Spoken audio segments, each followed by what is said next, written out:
अस्सलामुअलैकुम नाजरीन, मैं हूं सिद्दीक जट और आप देख रहे हैं मिशन न्यूज़। आपको आगाह करते हैं कंगनपुर कसूर से। कंगनपुर में दिन दिहाड़े डकैटी की वारदात। 2 डाकू कंगनपुर भरे बाजार में गन पॉइंट पर नकदी और कैश लेकर बासानी फरार।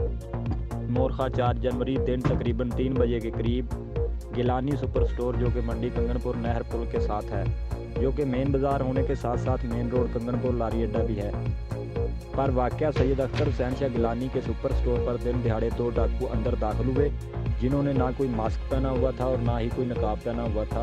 स्टोर में दाखिल हुए, स्टोर में मौजूद लोगों को और काउंटर पर मौजूद सैयद नुमान अली शाह को गन पॉइंट पर यरगमाल बनाकर नकदी और कैश देकर बड़े आराम से फरार हो गया।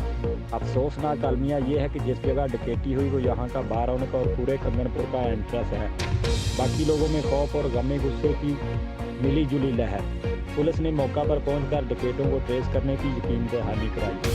रिपोर्ट मोहम्मद सिद्दीक जट, नुमाइंदा एक्सक्लूसिव मिशन न्यूज़, गुजरा शाह।